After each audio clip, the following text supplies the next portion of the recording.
Mensajes, relatos y experiencias en Cosechando Historias.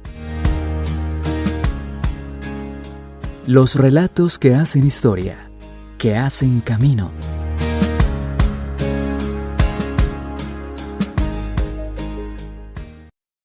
Algunos dicen que tenemos un camino marcado, llámalo como quieras, el cosmos, el universo, Dios, todo desde el punto y la perspectiva que tengas de lo que es tu universo particular.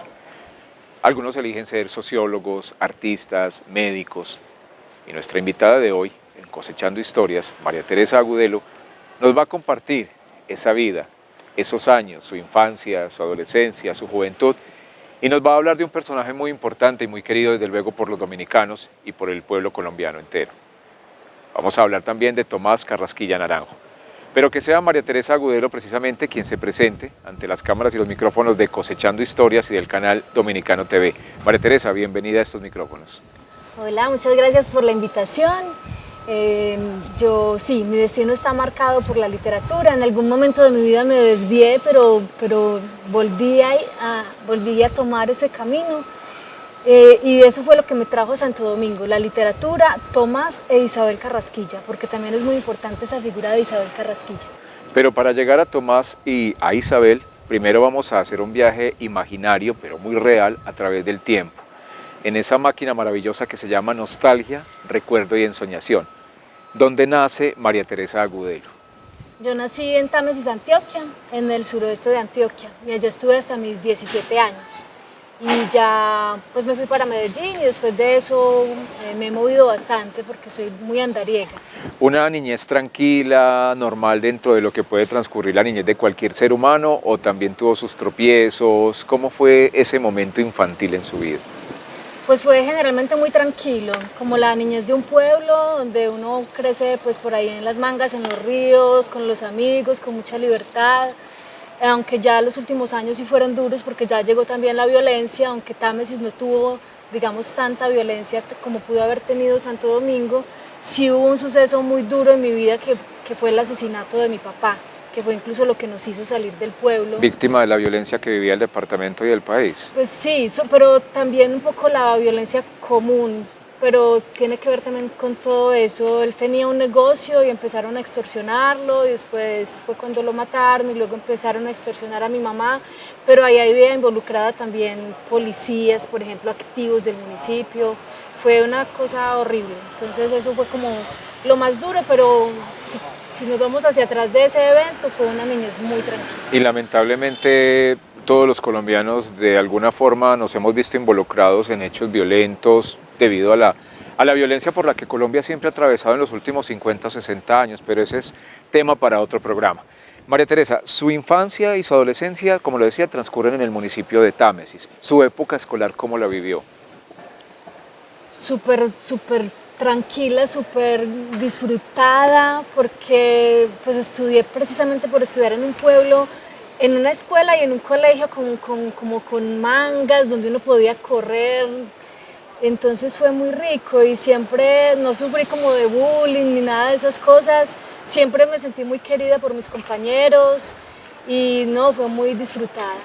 Su familia, nos decía hace unos momentos, lamentablemente su señor padre es asesinado. ¿Por qué otros miembros estaba compuesta su familia, ese núcleo familiar tan importante en el crecimiento de un ser humano? Está también mi mamá y están mis dos hermanos, un hermano y una hermana. ¿Y ellos también vivieron en Támesis hasta que decidieron ya emprender otros caminos o se quedaron en el municipio? Ellos son mayores que yo soy la menor, entonces cuando sucedió este evento ya ellos estaban en Medellín estudiando en la universidad. Yo fui como la que tuve que sufrir todo esto con mi mamá. Entonces ya cuando pasó todo esto, mi mamá y yo nos trasladamos a Medellín y nos reunimos otra vez con ellos. Terminas tu época de básica, secundaria y media vocacional en el municipio. ¿Y en qué momento y por qué deciden emigrar de Támesis al municipio de Medellín? Por el asesinato de mi papá fue que decidimos irnos porque ya estábamos solo mi mamá y yo, a ella también ya estaban extorsionándola, nos estaban amenazando, estábamos en muchísimo peligro Entonces por eso pues mi mamá vendió lo que teníamos allá y decidimos irnos hacia Medellín a estar con mis hermanos. O sea que de una u otra forma fueron desplazados por la violencia, tienen que dejar su tierra, sus raíces, su familia y amigos y emprender una nueva vida, podría decirse que un poco incierta. Sí, sí, somos desplazados por la violencia. Afortunadamente teníamos, digamos, los recursos para desplazarnos no de manera tan traumática como muchas personas en este país, pero de todas maneras fue también traumático. Por ejemplo, yo estaba en 11, a mi papá lo asesinaron un poquito antes de Semana Santa y yo quería graduarme con mis compañeros de toda la vida, pero me tocó llegar como iniciando apenas el año a un colegio en Medellín, que ese sí fue muy agresivo para mí, donde todo era encerrado, donde la gente se burlaba de mí porque llegaba de un pueblo. Ese sí lo sufrí muchísimo. Además porque todavía estamos hablando más o menos de qué año. 93. En el 93, de pronto ahora hay una conciencia a través de las redes sociales, de la cercanía de la tecnología que nos permite conocer más los municipios, el campesino, las veredas, los corregimientos, pero para esa época todavía se consideraba que quien llegaba del campo, y con el mayor de los respetos, no tenía ni el conocimiento ni el bagaje cultural académico para ser parte de una ciudad. Sí, sí, de hecho hasta los mismos profesores se burlaban a veces, solamente decía, ¿y usted, Támesis? Y ya la carcajada, o sea, el solo hecho de ser de un pueblo sin conocerte, sin nada, ya era un motivo de burla. Pero también es como por ignorancia de ellos mismos, porque yo tuve muy buena educación en mi pueblo. Exactamente, de pronto esa falta de conocimiento, ese desconocimiento sobre que todavía y afortunadamente los municipios, muchos de ellos han cambiado en todos los aspectos, social, cultural, académico, y los jóvenes ya están siendo mejor preparados. 17 años, ¿qué es de la vida suya a los 17 años cuando ya están en la ciudad de Medellín? ¿Cómo emprenden esa nueva etapa en la que necesariamente fueron obligados a partir de su tierra? Pues llegábamos, para mí la ciudad era monstruosa, yo la odiaba, yo quería volver a mi pueblo. Fue muy traumático, pero me fui adaptando poco a poco. Una cosa, por ejemplo, que me gustó mucho fue que descubrí a mis primos, porque yo crecí muy lejos como de mi familia. Entonces descubrí mis primos, también fue como una vida familiar diferente. Mi familia paterna es inmensa, mi abuela tuvo 21 hijos. Entonces yo todos los días conocía primos nuevos y eso fue maravilloso. La dinastía Agudelo. Ajá. Por ese lado fue muy rico, pero sí adaptarme a la ciudad y adaptarme al colegio fue tremendamente doloroso, duro, traumático, pero poco a poco, pues como te digo, me fui adaptando hasta que llegó un momento en que ya no me llamaba tanto el pueblo. De hecho, pues yo no pude ir al pueblo durante mucho tiempo porque a mi mamá le daba miedo que me hicieran algo. Entonces me tocó, yo volví al pueblo varios años después, pero al principio yo lo extrañaba mucho. Y llegó un momento en que ya me adapté tanto a la ciudad que ya no me hacía falta el pueblo. ¿Qué años cursaste en la ciudad de Medellín? Pues allá terminé de 11, que era que lo había iniciado, pues llegué como a mitad de 11, lo terminé y empecé ya en la universidad.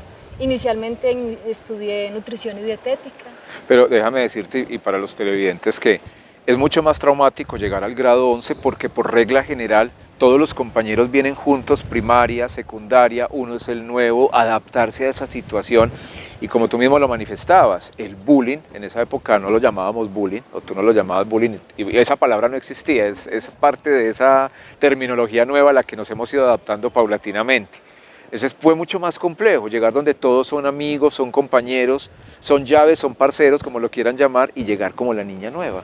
Claro, la niña nueva y de un pueblo fue horrible, además porque yo en el colegio del pueblo era muy querida, como te decía, siempre era que la mejor amiga, que la más simpática, esas cosas me las ganaba yo y además era muy buena estudiante, entonces siempre sacaba las mejores notas, estaba en los primeros puestos y llegué a este colegio no solo a sentirme rechazada, aislada, que se burlaran de mí, sino que además me iba muy mal, las notas siempre llegaba con unos, no entendía nada, los profesores también para mí eran como hostiles, sí, fue tremendamente duro.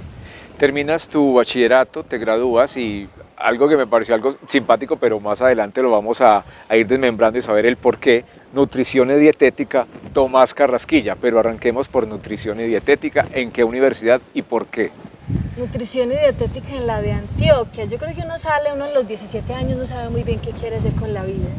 A mí siempre me gustó la literatura, pero yo eso nunca lo vi como una carrera, pues no tenía ni idea que la gente estudiaba cosas como relacionadas con literatura. Y en el pueblo las carreras que yo veía era pues el médico, el odontólogo, el profesor, el abogado, no veía mucho más. Entonces yo decía, yo voy a ser odontóloga. Y me presenté a la Universidad de Antioquia a odontología, segunda opción nutrición y dietética. Porque sí, porque ¿cuál otra? Y bueno, esta. Y ahí estuve 3 semestres completicos, hasta buena estudiante que fui en nutrición, aprendí cositas, pero ya en el tercer semestre recuerdo que había un laboratorio de alimentos, que era una cocina gigante. Yo era un desastre en esa cocina. Entonces a mí se me quemaba todo, yo pelaba una papa y me salían ampollas. Se quemaba el agua. Se me quemaba el agua, se me quemaba el agüita hasta la agüita, eso era un desastre. Yo como que, ahí fue que yo dije, esto como que no es lo mío. Pero disculpa María Teresa que te interrumpa, y esto es un llamado a la reflexión. ¿En qué sentido?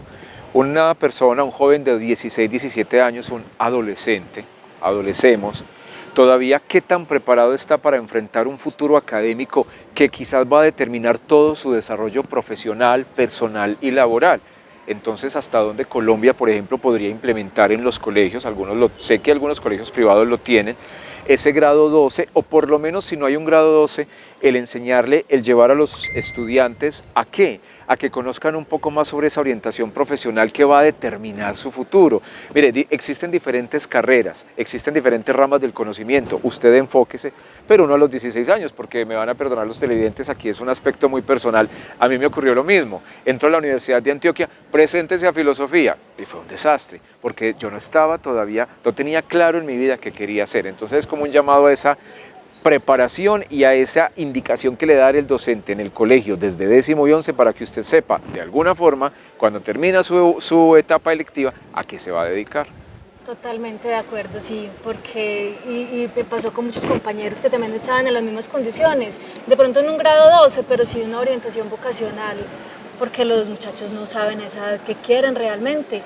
Y por eso cuando alguien dice en el segundo, tercer semestre, yo no quiero eso, a mí realmente me gusta tal otra cosa, yo soy la primera que le digo al papá, a la mamá, por favor apoye a esa persona, porque uno no sabe lo que quiere hacer cuando sale del colegio. Además porque hay un choque, no es lo mismo el que tú termines tu grado 11, colegio público o privado, indistintivamente de ello, pero en la universidad es otro cuento.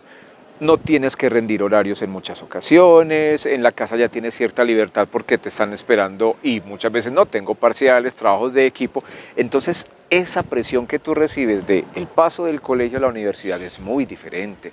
Y más en este caso, y es mi alma mater, pero la Universidad de Antioquia es un choque cultural donde te encuentras con todo tipo de idiosincrasias. Sí, eso es un mundo, es todo un mundo, sí. Entonces 3 semestres de nutrición y dietética y después ¿qué vino en tu vida? Bueno, ahí yo entonces me presenté a odontología a la Universidad del CES. Muy parecidas.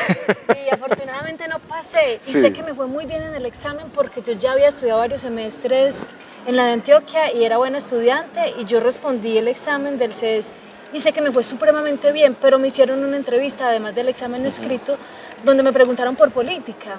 Y yo tenía 17 años, a mí no me interesaba ni podía votar. Y vi que al entrevistador no le gustó mucho que yo no supiera absolutamente nada de política, ni quién era el candidato, ni nada de eso. Y no le gustó y por eso no pasé, afortunadamente. Es que, bueno, fue muy afortunado porque ya después empecé a estudiar filosofía y letras en la Bolivariana. Me salí de la de Antioquia y decidí buscar qué quería hacer y como que filosofía y letras me llamaba mucho más. Y es que es precisamente lo que hablábamos en un principio, como tú lo quieras llamar, y según tus creencias ideológicas o religiosas, a veces hay un destino contra el que no se puede luchar, el universo conspira para que tú o te muevas o te mueve. Nutrición y dietética, luego viene odontología, que no era lo tuyo, y llegas a la Universidad Pontificia Bolivariana a descubrir que la filosofía era parte de ese camino que te iba a llevar a lo que eres el día de hoy. Totalmente, además que tuve la fortuna de encontrarme en nutrición y dietética con una compañera que también tenía como más inclinación por el arte y ella me decía, no, cuando terminemos nutrición y dietética estudiamos lo que sí queremos. Yo le decía, sí, estudiamos lo que sí queremos. Cuando un día ella llegó muy desesperada y me dijo, no, tenemos que salirnos ya de aquí y empezar lo que realmente queremos estudiar, porque si terminamos la carrera ya después es muy difícil salirse de ese camino. Y así lo hice yo, porque ella después no fue capaz, porque tampoco tuvo el apoyo de la familia. La familia dijo, si te sales, no te apoyamos más. A mí sí me apoyó mi mamá me dijo, si se sale, le pago esta y no más. Piense bien qué quiere estudiar. afortunadamente tuve ese apoyo y entonces ahí sí pude estudiar filosofía y letras donde fui feliz desde el primero hasta el último Hasta el día. último momento. Y continuamos con María Teresa Agudelo desde otra locación, desde el bello municipio de Santo Domingo, Antioquia, cuna del costumbrismo. La gente tiene un concepto errado sobre la filosofía. Usted va a estudiar filosofía, esa es una carrera para locos. Lo mismo que las artes, algunos la comunicación social. Pero la filosofía empieza a enseñarnos a conocer el poder de discernir de lo bueno, de lo malo y el humanismo quizá. ¿Qué fue lo más importante de la filosofía que aprendiste y que te construyó como personaje, como ser humano y que de una u otra forma pudo haber cambiado tu vida? Bueno, yo estudié no solo filosofía, sino filosofía y letras. Letras que es literatura y tenía la posibilidad de inclinarme por lo que más me gustara de las dos áreas y yo me incliné más por la literatura, aunque sí, estudié pues también muchas materias de filosofía y recuerdo mucho un profesor que tenía de ética, que lo que nos enseñó fue hacer lo que amáramos, hacer de la vida una obra de arte y ese aprendizaje fue muy importante. Su vida es muy corta, usted tiene solo una vida, vívala como una obra de arte. Y eso yo creo que nos transformó mucho a todos los que estudiamos en la facultad y todos recordamos mucho a Víctor Peñuela, este profesor, por eso. Es muy metafórico porque igual tú escribes tu vida, tú escribes, alguna vez leí hay una frase que dice que Dios escribe derecho sobre renglones torcidos, ejemplo, acá un poco de teología y de religión, o que tú pintas tu vida, tú eres el artista, el artífice de tu vida, y precisamente la filosofía para algunos es eso. Además porque nos enseña a ser analíticos, a pensar, a analizar, a discernir, a disentir lo que nos parece que es bueno y que no es bueno, y un profesor que te enseñe más allá de la teoría como tal y del conocimiento es cómo aplicarla para la vida. Totalmente, sí, para eso sirve la filosofía, no para repetir lo que otros dicen. Pues muy interesante conocer esa historia de la filosofía, pero sobre todo lo importante de la filosofía es que te enseña a pensar, a argumentar, a observar y a observarte e incluso a cambiar tu manera de vivir. Y en ocasiones a no ser esclavo de lo que se dice, sino cómo se dice y pensar antes de, que muchas veces por regla general en el mundo en el que vivimos tan traumático siempre estamos primero hablando y después pensamos. Y lo que usted decía anteriormente, uno sabe que la historia no se puede cambiar, la biografía de un Platón, Aristóteles, Heidegger, de la revolución científica del siglo XVII como hablábamos ahora detrás de cámaras, pero que es esa posibilidad que nos ofrece precisamente la filosofía de analizar y crear. Terminas tu carrera, te das cuenta que por fin descubriste lo que en tu vida te iba a llenar, como fue la filosofía y las letras en la Universidad Pontificia Bolivariana. ¿Qué viene para María Teresa después? Bueno, yo en filosofía y letras tuve profesores muy buenos. La Facultad de Filosofía y Letras de la Bolivariana yo la viví en una época muy buena, tuve unos grandes maestros y recuerdo que Luis Arturo Giraldo, nos inculcó mucho el amor por Tomás Carrasquilla. Un amor inmenso por Tomás Carrasquilla, recuerdo que lo leíamos en clase y él hablaba de él con una pasión. Entonces yo hice mi trabajo de grado sobre Tomás Carrasquilla, mi trabajo de pregrado se llama Oralidad y Escritura en Carrasquilla. Cuando ya me gradué, bueno, yo también a la par con mi carrera de Filosofía y Letras, cuando salí de Nutrición y Dietética, además de empezar a estudiar Filosofía y Letras, también empecé a estudiar cuentería, narración oral, con J. Villaza, que es un cuentero muy reconocido. Y empecé también, a medida que estudiaba Filosofía y Letras, a viajar mucho por festivales de narración oral, a contar cuentos, a contar historias.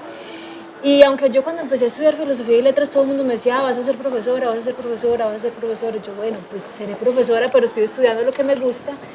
Resulta que cuando ya, antes de graduarme incluso, me llamaron un día de una fundación a que contara unos cuentos en unas ferias literarias, en unos barrios de Medellín. Entonces yo fui y conté los cuentos y mientras contaba los cuentos el director de la fundación me dijo, y tal vez podrías hacer como unos tertulias con adultos mayores. Yo sí yo puedo.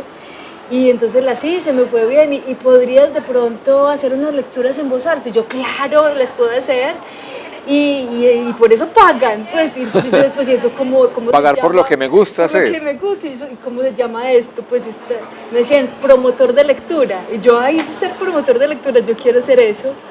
Y ya con esta fundación, que es la Fundación Taller de Letras Jordi Sierra y Fabra, seguí trabajando mucho tiempo, de hecho todavía a veces me llaman para hacer algunos trabajos con ellos, y también empecé luego a trabajar con la Universidad de Antioquia, en un proyecto que se llamaba Red de Escritores Escolares, muy bonito. Entonces por ahí, sin yo buscarlo, también la vida me llevó a ser promotora de lectura a través de la cuentería, de la filosofía y letras.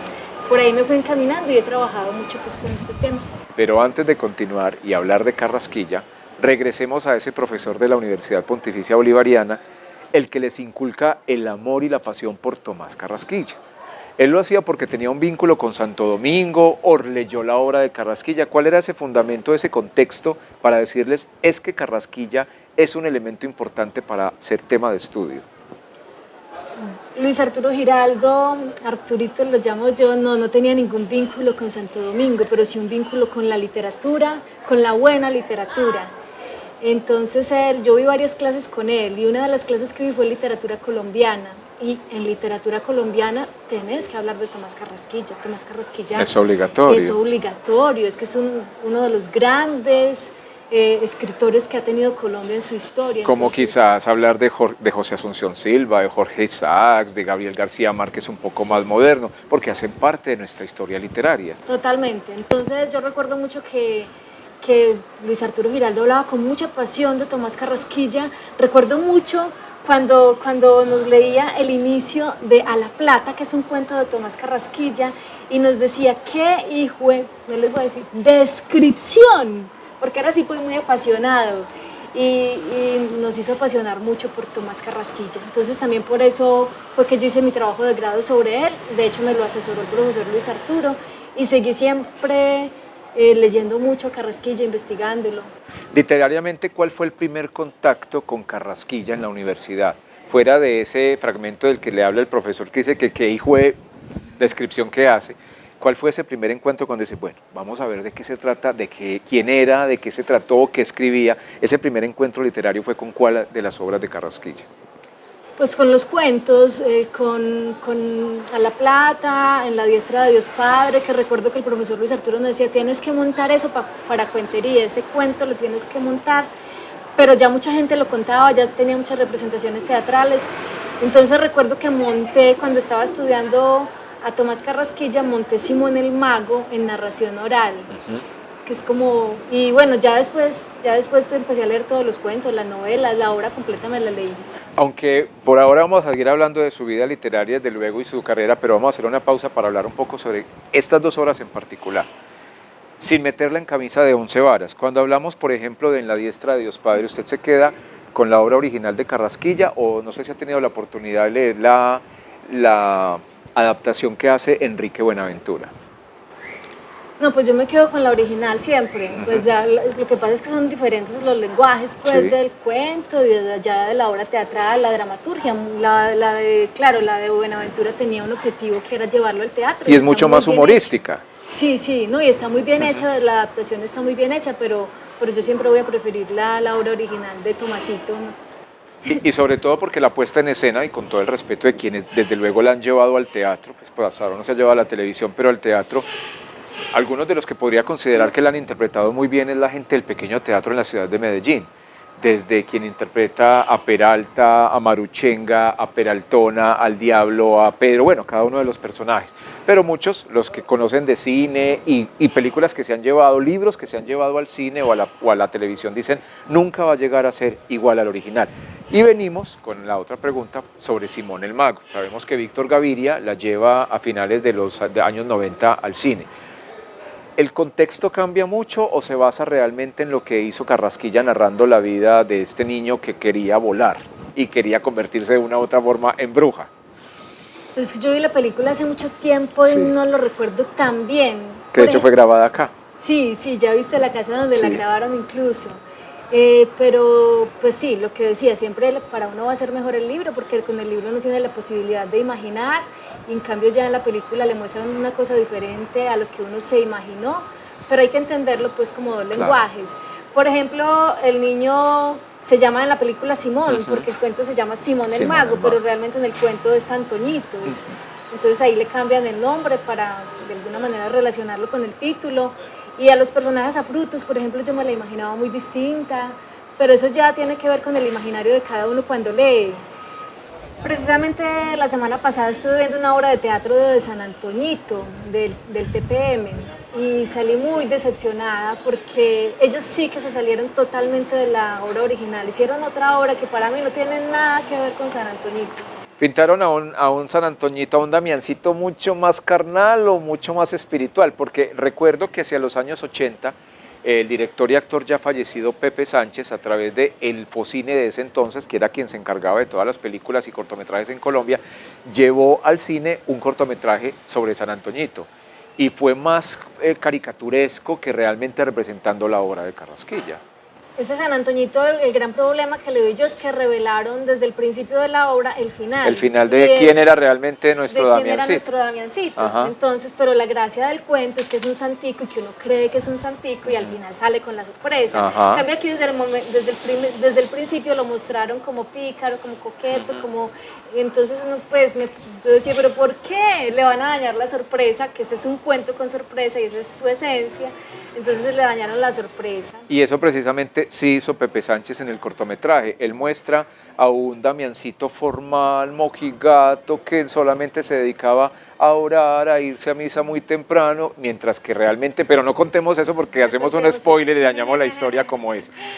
Y es que precisamente es la recomendación que uno le hace a los televidentes cuando quieren leer una obra y luego verla en el cine, porque se van a encontrar con algo muy diferente. Es lo que ocurre, por ejemplo, con el señor Don Brown, con la historia de Tom Hanks de El Código Da Vinci, de Inferno y de Ángeles y Demonios.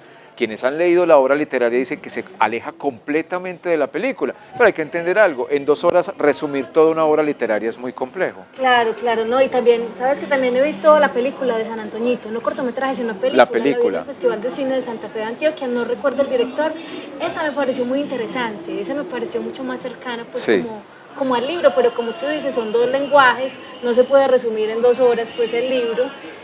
Y sí, uno tiene que ver una película de un libro o una obra de teatro con 2 visiones, con 2 visiones diferentes. Sí, es así. Y te voy a hablar del montaje que yo hice de Simón el Mago, porque la narración oral sí siento yo que es más cercana a lo literario, porque permite al que está viendo, permite imaginar la historia, no se la muestra como si se la muestra el cine o el teatro.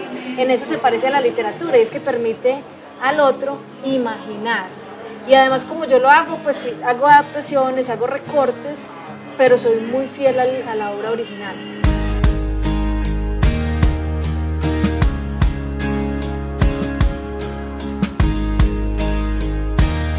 De Tomás Carrasquilla y de su hermana Isabel Carrasquilla hay mucho que contar, hay mucho que narrar y sobre todo para que despertemos ese amor que aunque ya está establecido en Santo Domingo, ese amor profundo por nuestro Tomás Carrasquilla y su hermana, debemos invitarla para otro programa. ¿Nos acepta la invitación?